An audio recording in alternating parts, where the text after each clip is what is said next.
Okay, here's how Miro works. See, it's amazing. What's everyone doing at David's desk?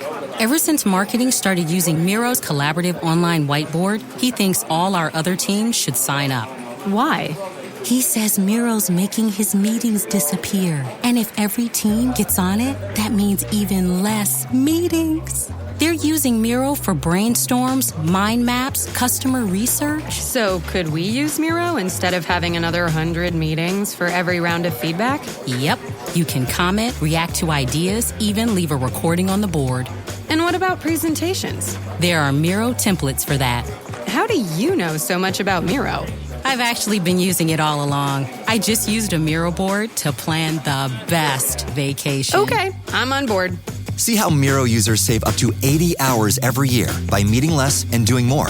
Get on board at Miro.com with 3 boards free forever. That's MIRO.com. Get the home field advantage every time with Fairfield by Marriott, official hotel partner of the NCAA. Whether you're a student athlete working toward your championship dreams or your team's biggest fan, Fairfield by Marriott has everything you need to get ready for game day. From comfortable guest rooms to complimentary hot breakfast. Fairfield is part of the Marriott Bonvoy portfolio of hotels and official hotel partner of the NCAA. Visit fairfield.marriott.com to book your next game day stay. If you're updating your closet for summer, you need dependable clothes that you can wear anywhere, whatever you're doing. And for that, you can look to American Giant. American Giant makes clothing of exceptional quality for people who want something more than the status quo offers. Whether you need to re-up on reliable everyday t-shirts, pick up a solid pair of shorts, or invest in a pair of durable jeans, American Giant is a better choice. They make everything right here in the USA from start to finish. So when you buy from American Giant, you become part of creating jobs and improving local communities in towns and cities all across the country. And keeping things local ensures the kind of quality you'll feel and appreciate for years to come. Shop your new summertime closet staples at American-Giant.com and get 20% off your order when you use code WA23 at checkout. That's 20% off at American-Giant.com with promo code WA23. Everyone deserves to enjoy a McRib at least once in their lifetime. Because when you're this saucy and tangy and tasty, a life without one creates a serious case of FOMO. The McRib is back. Don't miss the classic you've been craving. Get a McRib, Filet-O-Fish, or Big Mac, and get another for $1. Or mix and match. Prices and participation may vary. Valid for item of equal or lesser value. Cannot be combined with any other offer. Ba-da-ba-ba-ba. Welcome into The Verge, a show which covers the Baltimore Orioles minor leagues. The Verge is part of BSL Radio.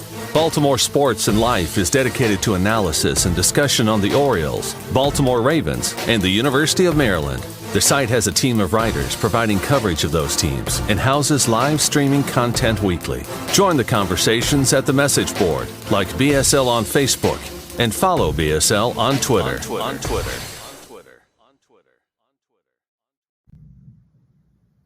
Want to make a podcast? Spotify's got a platform that lets you make one super easily, then distribute it everywhere and even earn money, all in one place for free. It's called Spotify for Podcasters, and here's how it works. Spotify for Podcasters lets you record and edit podcasts right from your phone or computer, so no matter what your setup is like, you can start creating today. Then you can distribute your podcast to Spotify and everywhere else podcasts are heard. Video podcasts are also available on Spotify. With Spotify for Podcasters, you can earn money in a variety of ways, including ads and podcast subscriptions. And best of all, it's totally free with no catch. Ever since we discovered Spotify for Podcasters, we feel like having options like video podcasts and Q&A lets us be more creative on another level.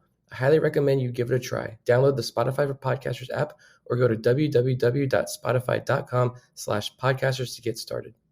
Hello, and thank you for listening to this week's Major League Mailbag.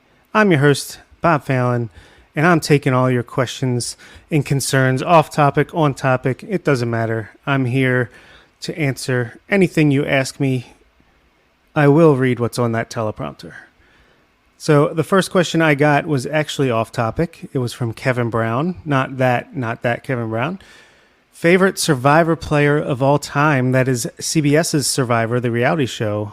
I love that show. I started off as a huge Big Brother fan, still watch it, but I think I've become more of a Survivor fan over time. Off the top of my head, my favorite players would have to be Tony Vlachos, who's a 2-time winner, Tyson Apostle, who's just super entertaining.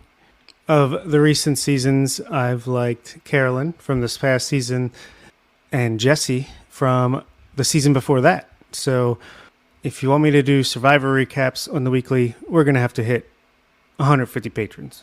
Actually, let's make it 200. My wife is not going to accept 150 as the reason that I'm doing that. Brandon Stoneberg wants to know, let's say the O's are in a best-of-5 playoff series. What's your playoff rotation look like for that series? Some teams stick with 3 to 4 starters since there are extra rest days in the playoffs. Okay, well, I would start off with Gibson. I feel like he's been pretty steady this season. I feel like if you're in a best-of-5, I feel like he's trustworthy. So I'd start with Gibson first, Cal Gibson. Then I would do Tyler Wells, game 2 after that. In a perfect world, John Means is back and healthy and looking good. In that world, he would be my 3. And Grayson Rodriguez would be my 4 because I'm hoping that he adjusts as the season goes on. But let's just say we use Means more as a bullpen option. Then I go Frazier, Wells, Rodriguez. And then you got DL Hall, Kyle Bradish, John Means as either the 4th starter or just weapons out of the bullpen. I think that's, and even Dean Kramer on short rest. Maybe he can gear up and hit the upper 90s. He's already in like the mid to upper 90s now as a starter. So yeah, I think that's what I would do. Gibson, Wells, Means, Rodriguez, or just Rodriguez. And hopefully we're able to trade for someone that could figure into that mix as well. Brandon wants to know what my favorite Star Wars character is and my favorite Star Wars movie. I'm going to say my second favorite one first because it's going to piss off a lot of people. The Last Jedi. I love that movie. Rian Johnson for life. I think that is a very interesting and very cinematic movie with tons of great moments. It's not perfect, but I love it. I know a lot of people don't. My least favorite would have to be the newest one, Rise of the Skywalker. That was an absolute mess. For character, I have to say none of the newer characters are the best. I do love Kylo Ren as a villain. Emo version of Darth Vader kind of works. But I'll be basic and say Baby Yoda. I feel like, even though I feel like The Mandalorian hasn't been amazing at all times, it's super watchable for Baby Yoda alone. And yeah, all right, my favorite movie is Empire Strikes Back, okay? That's basic as well, but that's the truth. Kevin Brown also wants to know, who would you pick to join the Orioles? Roy Hobbs, Wild Thing Rick Vaughn, Henry Rowan-Gardner, or Benny the Jet Rodriguez? I feel like we already have Benny the Jet, Jorge Mateo. But I got to go Rick Vaughn because, look, if the Orioles can get Felix Bautista, Yanier Cano to throw strikes, and some other guys that I'm probably forgetting, I feel like that's one thing that this pitching player development has shown is that they can take guys that can't hit the broadside of a barn with good stuff and kind of harness it enough to be a weapon. And I feel like Rick Vaughn could easily be the next guy to do that. George wants to know, if the Orioles end up making a trade for a starter or a bat, what are the odds the trade happens well before the deadline, early July, so to speak? Or is it a deal you see getting done right at the deadline when teams have fully committed to selling? Getting a couple extra starts out of a guy in July could be helpful. I agree, but I also think that means the cost is going to be more. And then you're also taking a little bit more of a chance that an injury could happen after you trade for that person. So I don't see it happening. I think it's a good idea, especially if right deal, right price, like Elias is going to make the trade. If he thinks it's in his favor or a fair deal, then yeah, I could absolutely see that happening. But I'm going to predict that it doesn't, just because I feel like the longer you wait, these teams are bluffing each other. They know what they'll accept in a deal, and if you wait till the last second, you're more likely to get them to cave because they don't want to have expensive players crowding up their roster when they don't think they can do anything competitively. So I think it's probably going to be, mid to late July at the earliest that we see these deals. But hey, we got all these players in AAA. If we could trade a Ramon Urias or something like that to make some room to bring some players up. I could see that happening before the trade deadline. But as far as like buying a rental or just, that big trade that's a push for the playoffs, I think that's going to happen closer to the deadline. Tony wants to know, what is my favorite spot to catch an Orioles game that isn't Camden Yards or my couch? I will say that I watched Gunnar Henderson's first game and first career home run at the Aberdeen-Ireburn Stadium, Latos Field, from my phone as I was watching that game live as well. But honestly, I'm not a big go out to the bar or go out somewhere to watch the game, just family. Got kids and a wife who aren't into that kind of thing. So it's usually on my couch or my phone. Even if I'm like at a friend's house, I'll try to have it on in the background. Like I'll just sit my phone out so I can take a peek here and there. But if I had to give an answer, I will say Looney's in Bel Air, just because it's close. Ben Dorst wants to know, do you envision the Orioles targeting anyone at the trade deadline that's big enough to warrant moving one of our top 100 guys? I could see it. I know Ben does not see it. He wants to keep Jordan Westburg that is, and bring him up, give him some real run. He is a Westburg stan. I get it. He's absolutely killing it this year, and his AAA career basically leading back to last year. But there's still a lot of time. There's still almost 2 months until the trade deadline. I think it's in early August, actually, and not July 31st this year. So you never know. That's a lot of time that a lot of games can be played. Guys that don't seem like they're going to be available right now might become available, vice versa. Maybe the Brewers say, we're only trading Corbin Burns if we are absolutely blown away, and Mike Elias is like, screw it, then I'll do that. I'll blow you away, and I will get that. No, I think you're right that more realistically, it's probably going to be a little bit of the lesser guys move, like a Prieto and Haskin or something of that nature for just some less big improvements. But I think there is a world where Westburg could go. I don't think Cowser is going to go anywhere. I don't think Ortiz is going anywhere. I'm not even sure that Westbrook is going to go somewhere, but I do think he very well could. David Adams wants us to preview the Toronto series and the Cubs series coming up next week. The Orioles are playing Toronto Tuesday to Thursday at home, and then they're going on the road to face the Cubs next weekend. Toronto is a pretty solid team, as most teams in the AL East are. They have a winning record. Got that strong lineup with George Springer, Bo Bichette, Brandon Belt, Vlad Jr., Matt Chapman, Alejandro Kirk, Whit Merrifield, Dalton Varsho, and Kevin Kiermaier. Seriously, he's going to haunt our dreams forever. They also have Santiago Espinal, Calvin Biggio on the bench. They got some decent pitching. Kevin Gausman is a Cy Young contender, I feel like, this year. Chris Bassett started off slow, has been a little bit better. Jose Barrios and Yusei Kikuchi have not been as good. And they have a solid bullpen as well, as I think we know. Jordan Romano, Eric Swanson, Nate Pearson throws gas, Trevor Richards, Yimi Garcia. So it's going to be a fight. I think that's going to be a tough series. That's why I would really love to see Colton Cowser up for that game. He's got now a week and a half since coming back from his injury. I'm not certain it's going to happen, but would love to see him up just for the help, as well as Jordan Westburg or Joey Ortiz or someone, because there are some certainly soft spots in the lineup right now. But let's see how things are lined up if we're able to tell this far out. I'm recording it on Sunday morning.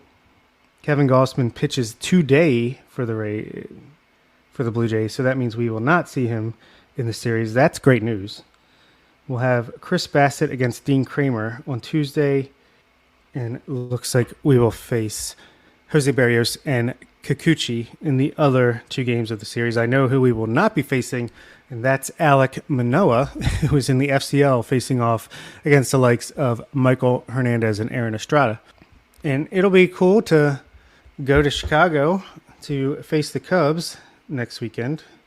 I feel like that's where the Orioles were doing a lot of damage last year against that series with the Cubs. I think they swept them, or at least did really well. Cubs, I feel like they started off okay, and now they're 28-36 in the NL Central, 5.5 games back of the Pirates in first place. Marcus Stroman, he's having a great year for them. The rest of their pitching, not as much. Kyle Hendricks, Hayden Wisniewski, Jamison Talion, and Drew Smiley. Bullpen doesn't look too imposing, so if you can get past the starters, feel like there could be some late damage done. Their offense is decent. You got Ian Happ, Seiya Suzuki, Dansby Swanson, their new shortstop. Matt Mervis has come up and struggled a little bit. They also have Patrick Wisdom, who can hit some bombs. Nico Horner, he's having a solid year. Mike Tauchman, Jan Gomes, and Miguel Amaya. Got Trey Mancini on the bench, so we'll see an old friend there. Nick Madrigal, Christopher Morel, and Tucker Barnhart. So I'm actually not too scared of the Cubs. You should win at least 2 out of 3 from them. Say you win 1 out of 3 from the Blue Jays, that's 3-3. I think we'll go 4-2 next week. I think they'll either sweep the Cubs and lose 2 to the Blue Jays or win 2 out of 3 in both of those series. So again, schedule's gotten tougher, but so have the Orioles, and I'm pretty confident in their abilities at this point to be a really good team. David Adams also wants to know, Seattle has really faltered this season. How is their rebuild different than ours, and what can we learn from them this season to avoid this ourselves next season? I feel like they're just having a sophomore slump. I feel like they have talent. I know they're striking out a ton. Jared Kelenic, he started off strong. I don't think he's doing as well. Teoscar Hernandez not doing as well. A trade target on offense. And Eugenio Suarez, I don't know if you could have expected him to continue what he was doing. Cal Raleigh felt like he was a little bit of a fluke last year. JP Crawford, he's kind of their Jorge Mateo, who's more of a glove than a bat, even though he did do pretty well. Ty France. I really think it comes down to their offense. I know Julio is not performing as well as he did last year. They have a lot of guys that are just not super strong at the plate. I think they are a lot of swing and miss in their offense. Maybe not the most walks. And obviously that is in direct opposition of how the Orioles are building their offense, almost strictly from within, either teaching better swing decisions or getting people with great plate discipline to start. So I feel like our offense is it's going to be more stable over the long haul than theirs is. We don't have maybe the power that they do, but I feel like we have better approach, maybe a better overall hit tool.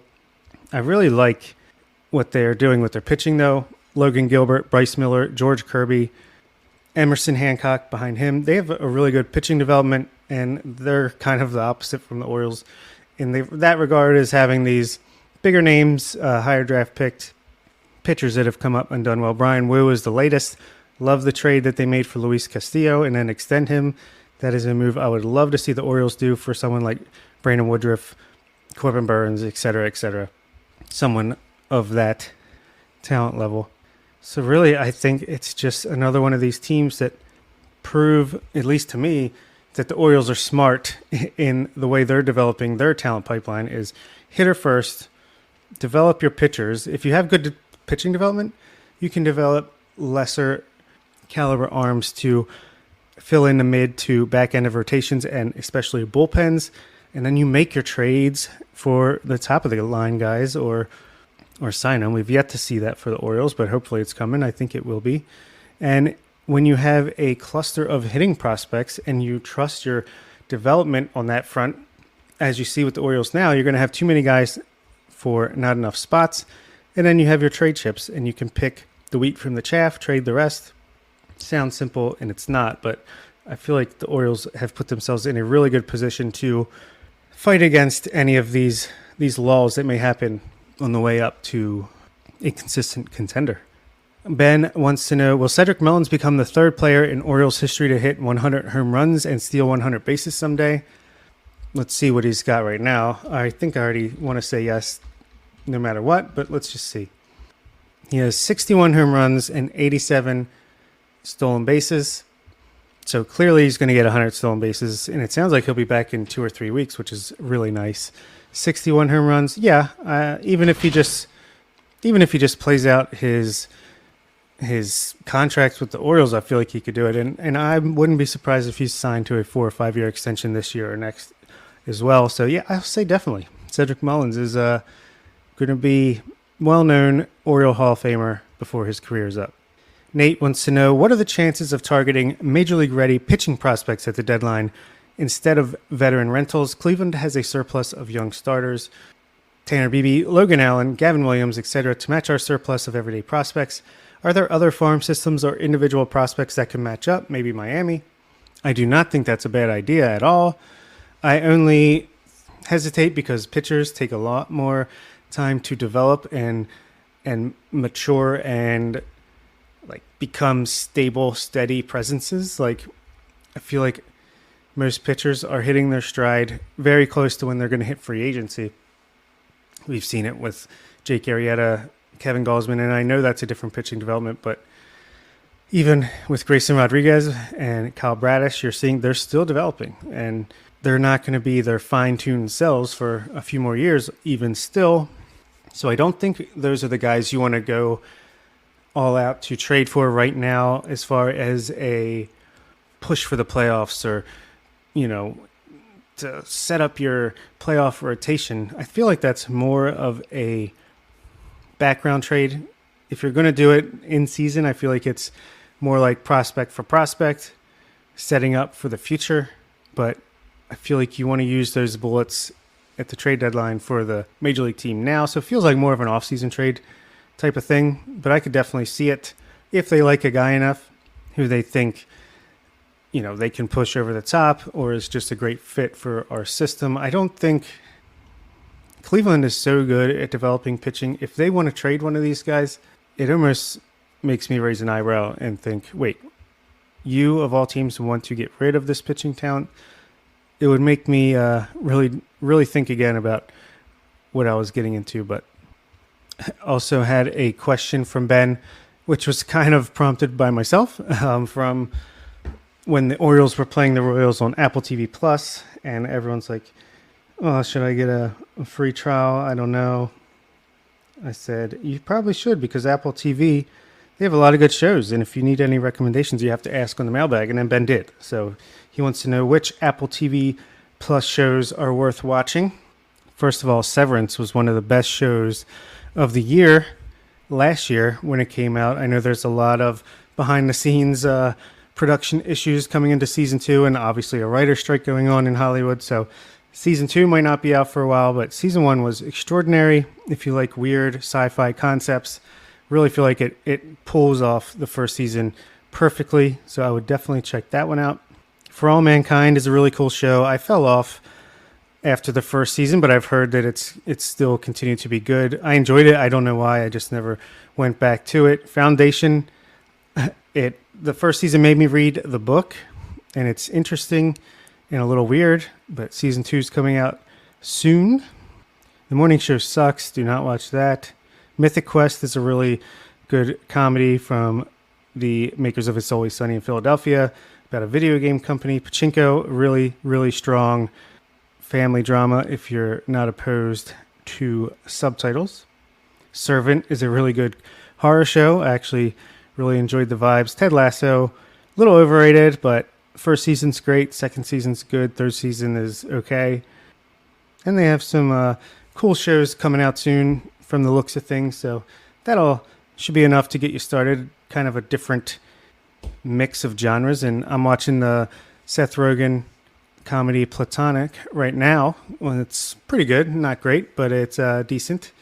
And if Shrinking is them, I'm not sure if it is, but the Harrison Ford, Jason Segel show, that was a lot of fun as well.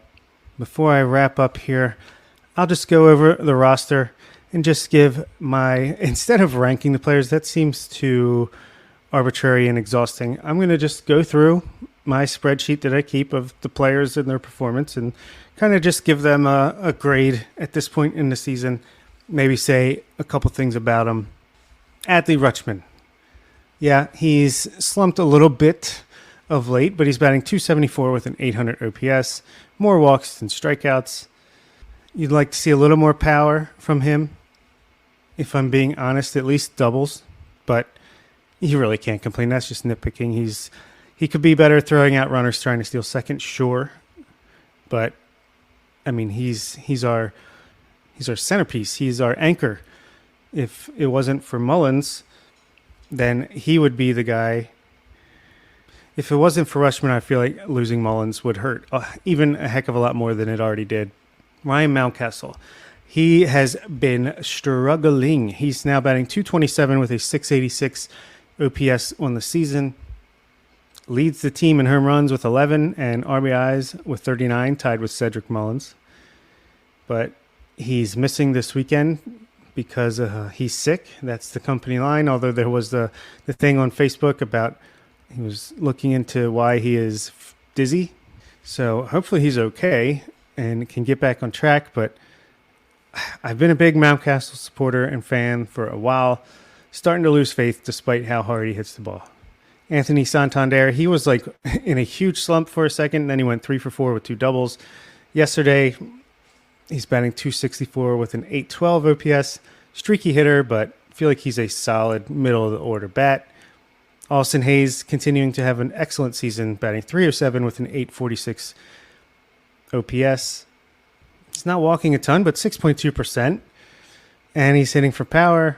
He's playing pretty solid defense despite the metrics. And as long as he continues to hit and stay healthy, he's going to be a weapon for us. Gunnar Henderson, he's really coming into his own, really getting hot. All of a sudden, he's batting .225 with a .771 OPS. He's got the second best walk rate on the team. And he's got his strikeout rate slightly under 30%, which is nice. He now has 8 home runs to go along with 7 doubles and 2 triples. Yeah, really feel like we're about to see the big breakout a la Julio Rodriguez last year. Do not rule out that Rookie of the Year just yet. Adam Frazier, he's batting .236 with a .74 OPS.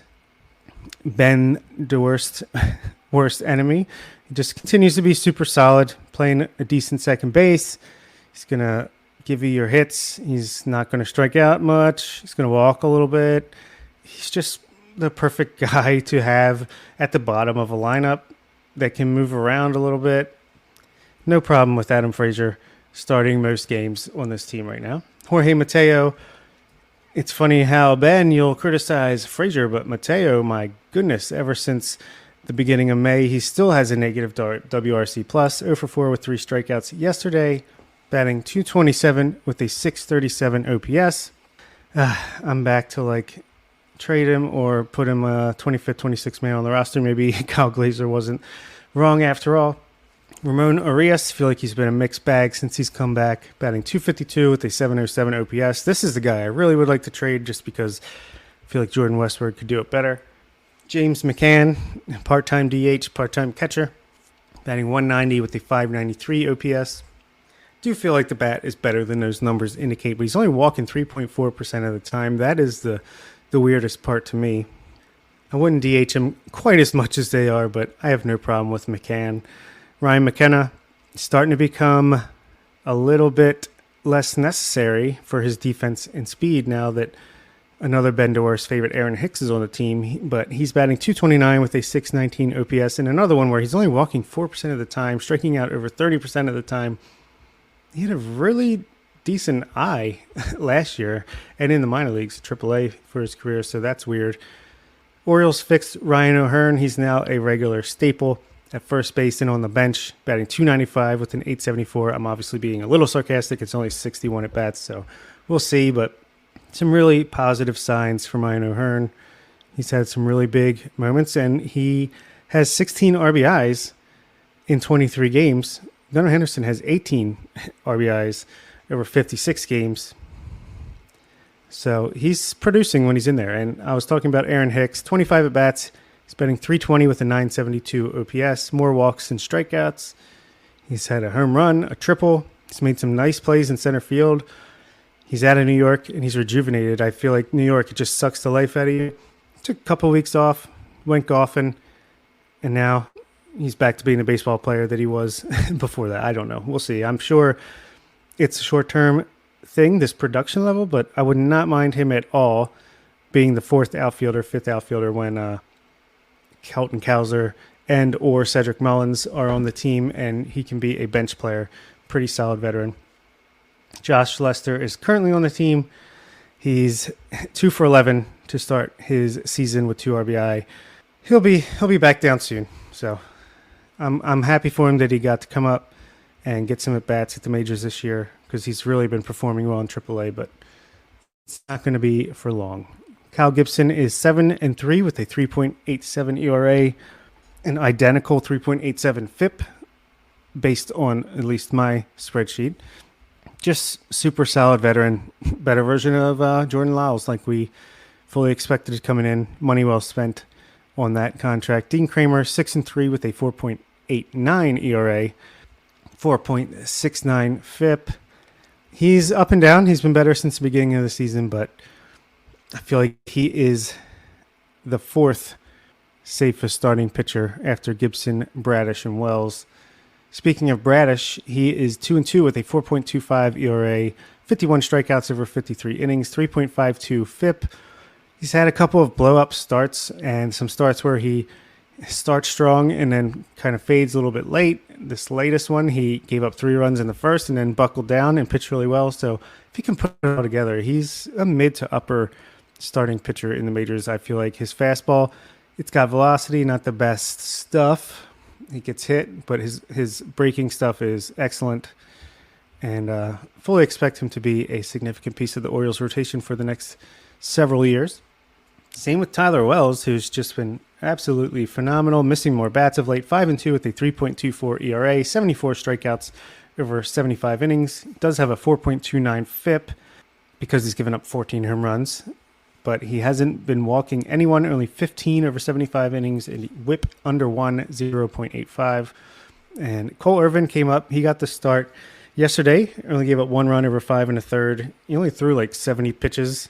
Could have gone a little bit deeper in the game there, but 18 strikeouts and 18.33 innings pitched. Don't know why I said it like that. But I feel like he touched 95 yesterday. He's improved his control and command while he was down in AAA. Really curious to see how he does the second time up. Bullpen has been a weapon and a curse at the same time this year, but Felix Bautista is just absolutely filthy. 1.16 ERA, 17 saves, 64 strikeouts over 31 innings. That's 18.58 K per 9. Absolutely absurd. He's second on the team behind Tyler Wells in strikeouts despite only throwing 31 innings. Can't say enough good things about Felix Bautista. Ynier Cano, he's coming back down to earth a little bit, but I think this is the pitcher who he's going to be. He's got a 1.06 ERA. Of course, that's not going to hold. I think he's going to be a guy that can hover around 3 ERA, get you ground balls. He gets a lot of double plays, and he still struck out 33 over 34 innings. He's not going to give up a lot of home runs because he's a sinker baller, and ground ball pitchers do tend to give up more hits than fly ball pitchers, so I don't think he's like falling apart. I just think he's a relief pitcher. He had some luck to go with some dominance early on. Teams are getting a look at him, and he's still effective. So no worries there. Danny Colomé continues to be a weapon for the Orioles. 2.02 ERA over 22 1/3 innings with 32 strikeouts. Brian Baker, velocity is down. 3.58 ERA, but 18 walks and 34 strikeouts. I was really liking him early on the season. I still like the guy. He's got good stuff. The consistency is what needs to come next. The velocity wavered a lot up and down last year as well. I think that's just kind of who he is, but the control is what I'd like to see improve. Cionel Perez, he was really big yesterday, 1 2/3 scoreless innings with a strikeout. He's got a 4.37 ERA, but still one of the last guys you really trust at the moment because the control is not there. He's not even striking out that many guys, but continued improvement would be good to see. Austin Voth, 4.40 ERA over 30 2/3 innings. He's just much better as a long man than a short man, I guess you could say. I feel like shorter stints, high leverage is not his bag, but if you're up by 3 to 4 runs or down by 3 to 4 runs, and you need someone to eat 2 to 4 innings, he's your guy, and I think he's going to perform well in that role. Unfortunately, the Orioles play a lot of close games, so it's not as frequent. Mike Baumann, he is 4-0 with a 3.97 ERA, 37 strikeouts over 34 innings.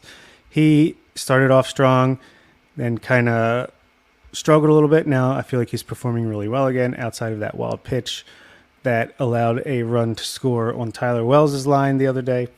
But I don't think he's going anywhere at this point. He does have options, though, so maybe I'll eat my words there. Keegan Aiken, he will be going somewhere. He's in his last option year. He's got a 4.5 ERA on the season, but the options and the fact that he's been okay. He's not been bad by any means, but he's just kind of a guy right now, and I feel like he'll be up and down a few times this year. Also, shout out to Nick Vespi, who was on the roster for about 12 hours, has been on the Major League roster twice this year, and has yet to throw a Major League pitch. So that sucks. Really want to see him get some run. Would love to see him take Aiken's place because I do think he is a better pitcher, but c'est la vie. That'll do it for me. Thank you for listening to this Major League Mailbag, and we'll be back tomorrow night or Monday night for those listening later. Not sure what we're talking about, but it'll be Orioles minor league related, and hope you listen and check it out. Thanks. That'll do it for this week's episode of On the Verge. Be sure to check out our Patreon page where you can help show your support for the show and get bonus content, including monthly top 50 updates to our prospect list and daily game recaps during the season, and much, much more.